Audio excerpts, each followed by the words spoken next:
समंदरी तूफान साहिली पट्टी से मजीद दूर हो गया, रुख बलोचिस्तान की तरफ मुड़ गया। समंदरी तूफान असना कराची समेत सिंध की साहिली पट्टी से मजीद दूर चला गया। महकमा मौसमियात के मुताबिक समंदरी तूफान सिंध की साहिली पट्टी से मजीद दूर हो गया है और तूफान बहरा अरब के शुमाल मशरिक में है, जबकि तूफान मगरिब की जानिब बढ़ रहा है जो कराची के जनूब मगरिब से 230 किलोमीटर दूर है। महकमा मौसमियात का बताना है कि समंदरी तूफान बलोचिस्तान की साहिली पट्टी से करीब हो रहा है। तूफान और माड़ा से 180 किलोमीटर के फासले पर है और गवादर से 300 किलोमीटर दूर है।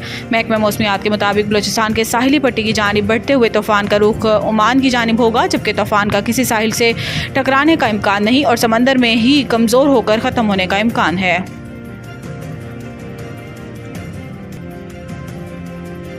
सिंध हुकूमत ने घरेलू बिजली सार्फिन को रिलीफ का बड़ा प्लान तैयार करके विफाक को दे दिया। कराची वज़ीर आला सिंध मुराद अली शाह ने बिजली के घरेलू सार्फिन को रिलीफ देने का बड़ा मंसूबा विफाकी वज़ीर तवानाई अवैस लगारी के हवाले कर दिया। पंजाब के बाद सिंध हुकूमत ने भी बिजली के घरेलू सार्फिन को रिलीफ देने का प्लान तैयार कर लिया है। मनसूबे में 500 यूनिट तक बिजली इस्तेमाल करने वाले सार्फिन को रिलीफ देने की सिफारिश की गई है। इस हवाले से वज़ीर आला सिंध ने पैक आवर चार्जेस और मुख्तलिफ स्लिब्स ख़त्म करने की तजवीज़ भी दी है। मुराद अली शाह का कहना है कि बिजली सस्ती होगी तो तलब बढ़ेगी।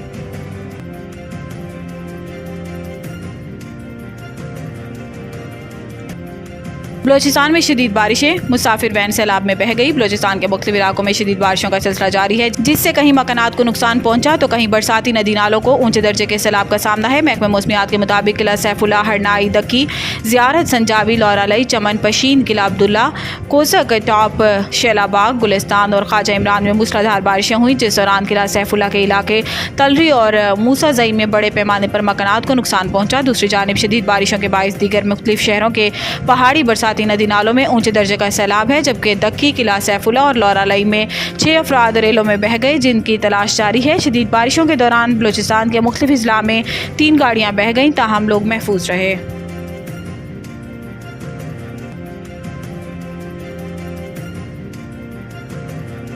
तहरीक इंसाफ से बराह रास्त बातचीत के लिए नून लीग का महमूद अचकजई से रब्ता। पाकिस्तान तहरीक इंसाफ से बिलवास्ता बातचीत के लिए मुस्लिम लीग नून महमूद खान अचकजई से रब्ते में है। ज़राए का कहना है कि नून लीग के सीनियर रहनुमा और वज़ीर आज़म के मुशीर बराए सियासी अमूर राना सनाउल्लाह को पार्टी की आदत ने महमूद अचकजई से बात करने की जिम्मेदारी दी है। ताहम नून लीग का इसरार है कि PTI के साथ इसके और इसके इत्तेहादी जमातों के मुज़ाकरात बराह रास्त हों। कहा जाता है कि बिलवास्ता बातचीत फजूल मश्क होगी। अगर PTI को लगता है कि इसके हामी और वोटर्स PTI के नून लीग, पीपल्स पार्टी और MQM से मुज़ाकरात की हिमायत नहीं करेंगे तो ऐसी सूरत में नून लीग ने मुबैना तौर पर अचकजई के तवस्सुत से ही PTI को बराह रास्त लेकिन पसे पर्दा मुज़ाकरात की पेशकश की है।